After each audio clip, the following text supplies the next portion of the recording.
तन्वी अपने फोन की रिकॉर्डिंग को एक बार फिर से चेक करती है। यामिनी की आवाज पूरी तरह से उसके फोन पर रिकॉर्ड हो गई। अपने फोन को रखकर तन्वी अपने बैग से एक शीशा निकालती है। थप्पड़ से तन्वी का चेहरा बुरी तरह सूज गया था। तन्वी जैसे ही चेहरे पर पड़े थप्पड़ के निशान को अपने हाथों से छूती है, दर्द से उसकी सिसकियां निकल जाती है। तन्वी खुद को ऐसी हालत में देखकर उदास हो जाती है। शुरू से ही तन्वी को सब कुछ बर्दाश्त था सिवाय ज्यादती के। विद्युत का तन्वी के साथ खराब बर्ताव करना वो बर्दाश्त कर सकती थी, पर यामिनी का मैटर बिल्कुल अलग था। वो कुछ भी भूलने वाली में से नहीं है। हो ना वो बहुत जल्द यामिनी से इस थप्पड़ का बदला जरूर लेगी। You just wait and see miss Yamini, Tanvi मन ही मन सोचती है और न्यूज एजेंसी जाने के बजाय टैक्सी लेकर विद्युत के घर चली जाती है। तन्वी अपने चेहरे को अपने हाथों से ढकी रहती है। घर के अंदर केयर टेकर से मिलकर वो सीधे ऊपर अपने बेडरूम में चली जाती है। सोफे पर लेटकर वो एक गीले कपड़े में आइस क्यूब को लेकर अपने चेहरे पर रख लेती है। उसके मन में अभी भी विद्युत के मैनेजर अमृत के पूछे गए सवाल घूमते रहते हैं। अपना दिमाग पर जोर डालते हुए तन्वी सोचने लगती है कि क्या वाकई मैंने विद्युत को इससे पहले कभी देखा था। तन्वी से पहली बार मिलते ही विद्युत उससे नफरत करने लगा था, पर अगर ऐसा था तो उसने अपने बच्चे के लिए तन्वी को ही क्यों चुना। इसकी वजह सिर्फ तन्वी की खूबसूरती तो नहीं हो सकती। ये सब कुछ सोचते हुए तन्वी अपने ख्यालों की दुनिया में फिर से खो जाती है। खैर, जो भी हो, एक बार बच्चा होने के बाद मैं मिस्टर विद्युत को डिवोर्स दे दूंगी और उसके बाद मैं अपनी जिंदगी अपने हिसाब से जी सकती हूँ। फिर सब कुछ ठीक हो जाएगा। तन्वी इन्हीं ख्यालों में खोई हुई होती है, तभी अचानक दरवाजे पर दस्तक होती है। Knock knock. तन्वी सोफे से तुरंत उठकर बैठ जाती है और दरवाजे की तरफ देखते हुए पूछती है, कौन है?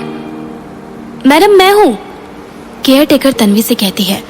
सर ने मुझे आपको दूध देने के लिए कहा है। अपने चेहरे पर पड़े थप्पड़ के निशान को याद करके तन्वी हंसते हुए केयर टेकर से कहती है, इसकी कोई जरूरत नहीं, मुझे ज्यादा भूख नहीं है। ऐसा बोलते हुए उसके पेट में भूख की वजह से गड़गड़ाहट सी होने लगती है। उसने सुबह भी सिर्फ एक गिलास दूध ही पिया था। दोपहर के वक्त भी उसे लंच करने का मौका नहीं मिला। ऐसे में क्या उसे वाकई भूख नहीं थी? कुछ देर सोचते हुए तन्वी अपने को ढककर अपने चेहरे को दूसरी तरफ घुमाकर बैठ जाती है और केयर टेकर को अंदर आने के लिए कहती है। दरवाजा खोलकर केयर टेकर अंदर आ जाती है और दूध का ग्लास तन्वी को दे देती है। तन्वी तुरंत दूध को पीने लगती है। अचानक उसे दूध का टेस्ट कुछ अजीब सा लगता है। सुबह के वक्त भी ऐसा ही हुआ था।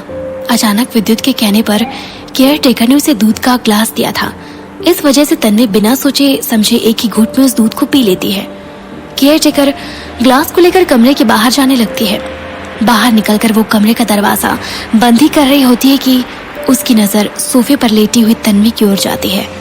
केयर टेकर उसके चेहरे को गौर से देखती है। क्या मैडम के चेहरे पर थप्पड़ के निशान थे? केयर टेकर मन ही मन ये बात सोचती हुई सीढ़ियों से नीचे चली जाती है। नीचे जाकर वो फोन में एक नंबर डायल करती है और फोन के रिसीव होते ही दूसरी तरफ से विद्युत की आवाज सुनाई देती है। क्या उसने दूध पी लिया? यस सर, केयर टेकर जवाब देती है। विद्युत फोन रखने ही वाला होता है कि केयर टेकर अचानक से कहती है, सर क्या आज रात को आप घर आएंगे? मैडम की तबीयत कुछ ठीक नहीं लग रही। केयर टेकर की बात सुनकर विद्युत फोन रख देता है। तन्वी की तबीयत के बारे में सोचता हुआ वो घर से बाहर जाने लगता है कि इतने में अमृत उससे पीछे से पूछता है, आप कहाँ जा रहे हैं? मैं घर जा रहा हूँ। विद्युत अमृत की बात का जवाब देता हुआ वहां से निकल जाता है। उस अंधेरे से कमरे में सोफे पर लेटी तन्वी करवटें बदल रही थी। आखिरकार वो सोफे से उठकर अपने कमरे का दरवाजा खोलती है। अपने पैरों से बगैर कोई आवाज किए तन्वी धीरे धीरे नीचे जाती है। लिविंग रूम को खाली देखकर उसे तसल्ली होती है और तन्वी फौरन किचन की तरफ भागती है और फ्रीज खोलकर उसमें से ब्रेड निकालकर खाने लगती है। इतने में उसे घर के बाहर किसी कार के आने की आवाज सुनाई देती है। घबराहट से वो बिल्कुल चौंक पड़ती है। उसके चेहरे पर परेशानी साफ नजर आने लगती है। क्या मिस्टर विद्युत वापस घर आ गए? तन्वी के मन में सट पर हुई बात फिर से आ जाती है। नर्वस होकर वो फ्रिज को तेजी से बंद करते हुए अपने बेडरूम की तरफ जा ही रही होती है कि उसे लिविंग रूम में कोई आता हुआ नजर आता है। ये सोचकर तन्वी किचन के दरवाजे में ही रुक जाती है और बाहर की तरफ देखने लगती है। सामने के दरवाजे से विद्युत अंदर आता है। उसके आते ही केयर टेकर उसके पास जाती है और उससे कहती है, सर आप वापस आ गए? विद्युत अपना कोट केयर टेकर को देकर उससे पूछता है, क्या हुआ उसे? दरअसल मैडम को। केयर टेकर विद्युत की बात का जवाब दे ही रही होती है कि विद्युत गुस्से में बोल पड़ता है, उसे मैडम कहकर बुलाने की कोई जरूरत नहीं है। उसकी बातों से कुछ देर के लिए पूरा लिविंग रूम बिल्कुल शांत हो जाता है। विद्युत की बात सुनकर तन्वी इतना चिढ़ जाती है कि वो किचन से बाहर निकलकर केयर टेकर से कहती है, आप मुझे तन्वी बुला सकती हैं। अचानक ही पूरा माहौल ऑकवर्ड साइलेंस से भर जाता है। केयर टेकर विद्युत की तरफ मुड़कर उससे कहती है, दरअसल तन्वी ने आज खाना नहीं खाया। वहीं तन्वी के हाथ में ब्रेड देखकर विद्युत गुस्से से केयर टेकर की तरफ देखता है। केयर टेकर तन्वी के चेहरे पर लगे ब्रेड को देखकर अपनी बात पूरी किए बिना ही चुप हो जाती है। विद्युत को लगा था कि आज की बेइज्जती के बाद तन्वी बहुत परेशान और उदास होगी, पर तन्वी के हाथों में ब्रेड लिए किचन से आता देखकर विद्युत को काफी गुस्सा आ जाता है। तन्वी को देखकर ये बिल्कुल नहीं कहा जा सकता था कि आज की बातों से उसे कुछ खास फर्क पड़ा हो। विद्युत तन्वी से कुछ कहते कहते रुक जाता है। वो एक नजर तन्वी को गौर से देखता है। उसके पास आकर वो अपने हाथ को उसके गाल पर ले जाता है। इससे पहले कि तन्वी कुछ भी कह पाती, विद्युत उससे पूछ लेता है, तुम्हारे चेहरे पर ये निशान कैसे? तुम्हें किसने थप्पड़ मारा? ये निशान उसी ने दिए हैं जिसके साथ आपका अफेयर चल रहा है। तन्वी के मन में आता है कि विद्युत को ये जवाब दे दे, पर तन्वी जानती थी कि विद्युत को ये सब कहने का कोई फायदा नहीं है। शायद विद्युत यामिनी के गुस्से का बदला भी तन्वी से ही ले। तन्वी अपने चेहरे से विद्युत के हाथों को झटके से हटा देती है। विद्युत गुस्से में तेज आवाज में उसे फिर से पूछता है, तो तुम ये कभी नहीं बताने वाली कि यामिनी ने तुम्हें थप्पड़ मारा है? विद्युत की बात सुनकर तन्वी को ऐसा लगता है जैसे वो उसकी सिचुएशन का मजाक उड़ा रहा हो। कुछ देर सोचने के बाद तन्वी विद्युत से कहती है, इतनी छोटी सी बात के लिए आपको परेशान होने की कोई जरूरत नहीं है। मुझे जरूरत नहीं है? तुम मुझ पर एहसान जताना चाहती हो? कहीं तुम ये तो नहीं सोच रहे कि मैं तुम्हारे थप्पड़ का बदला यामिनी से लूंगा? विद्युत तन्वी को चिढ़ाते हुए कहता है। तन्वी उसकी बात का कोई जवाब नहीं देती। विद्युत अपने केयर टेकर की तरफ घूमकर उनसे कहता है, माया, आपकी उम्र काफी हो गई है, आंखें भी कमजोर हो रही है। आगे से ध्यान रखिएगा कि आपको कोई बेवकूफ ना बना पाए। बेवकूफ? क्या मिस्टर विद्युत मुझे ब्लेम कर रहे हैं कि मैंने उनके केयर टेकर को बेवकूफ बनाया? ये सोचकर तन्वी गुस्से में विद्युत से कहती है, मिस्टर विद्युत, मुझे आपकी कोई मदद नहीं चाहिए। इतने में तन्वी की बात काटते हुए विद्युत जवाब देता है, मिस तन्वी, मैं तुम्हें साफ साफ बता दूं कि तुम्हारी ये चीप ट्रिक्स मुझ पर काम नहीं करेंगी। इतना कहकर विद्युत सीढ़ियों से अपने कमरे की तरफ जाता है और दरवाजे को जोर से बंद कर लेता है। तो मिस्टर विद्युत किसी को अपने सामने बात तक नहीं करने देते, यहाँ तक कि किसी की बात सुनते तक नहीं। तन्वी मन ही मन सोचकर वापस से अपने ब्रेड को वापस खाने लगती है। उसे अचानक एहसास होता है कि शायद ये उसका अपने पति से पहला झगड़ा था। इसका मतलब उसे आज रात कमरे के बाहर सोना पड़ेगा। तन्वी पूरी रात लिविंग रूम में सोकर बिताती है। अगली सुबह उठकर वो अपना चेहरा शीशे में देखती है। उसके चेहरे की सूजन कुछ कम हो गई होती है, पर थप्पड़ के निशान अभी भी उसके चेहरे से हटे नहीं है। खुद को शीशे में देखकर उसे यामिनी का थप्पड़ फिर से एक बार याद आ जाता है। तैयार होकर तन्वी घर से निकलने ही वाली होती है कि घर की केयर टेकर उसे जोर से आवाज लगाती है, मैडम। इतना कहते हुए केयर टेकर विद्युत की बात याद करके चुप हो जाती है और दोबारा से कहती है, तन्वी, जाने से पहले नाश्ता कर लो। तन्वी को वाकई बहुत भूख लगी होती है। अपने फोन को सोफे के बगल में रखकर वो नाश्ता करने चली जाती है। इतनी देर में विद्युत घर के बाहर से एक्सरसाइज करके अंदर आता है। टॉवल से अपने पसीने को पोंछते हुए वो तन्वी की तरफ बिना देखे सीधे अपने कमरे की तरफ चला जाता है। तन्वी की नजर विद्युत पर पड़ती है और ना चाहते हुए भी वो उसे देखती रह जाती है। विद्युत के जाते ही तन्वी नाश्ता करके अपना बैग लेकर घर से बाहर जा ही रही होती है कि उसे कुछ याद आता है। पीछे घूमकर वो लिविंग रूम के टेबल पर रखा फोन लेकर जल्दबाजी में अपने ऑफिस के लिए निकल पड़ती है। तन्वी के जाते एक सर्वेंट लिविंग रूम की सफाई करने के लिए वहां आती है। साफ करते वक्त सोफे पर पड़े सेल फोन को देखकर वो उसे बगल के टेबल पर रख देती है।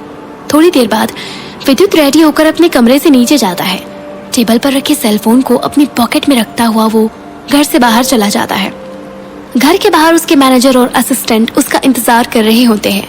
गाड़ी के अंदर बैठते ही विद्युत का असिस्टेंट उससे कहता है, विद्युत सर, मैंने सिक्योरिटी ऑफिसर से ऑलरेडी बात कर रखी है। आगे से आपके घर के बाहर कोई भी रिपोर्टर नजर नहीं आएगा। विद्युत उसकी बात को सुनता हुआ अपने स्क्रिप्ट को कार के अंदर ही बैठकर पढ़ने लगता है। भले ही आज की फिल्म में वो सिर्फ एक कैमियो रोल निभा रहा हो, पर हमेशा की तरह इस फिल्म के लिए भी वो अपने रोल को लेकर काफी सीरियस है। इस फिल्म में विद्युत एक सीईओ का किरदार निभा रहा है जो एक बड़े एंटरप्राइज का मालिक होता है। वही फिल्म का असली हीरो विद्युत की कंपनी के लिए काम करता है। वहीं फिल्म की हीरोइन यामिनी हीरो की मदद करने के लिए अपनी जान पर खेलते हुए एक बिजी ट्रैफिक को रुकवा देती है। आज फिल्म के इसी सीन की शूटिंग है। फिल्म के सेट पर डायरेक्टर विद्युत को सीन समझाते हुए उससे कहता है, जब आप गाड़ी चला रहे होंगे तो आपकी कार इस स्पॉट पर आकर रुकेगी।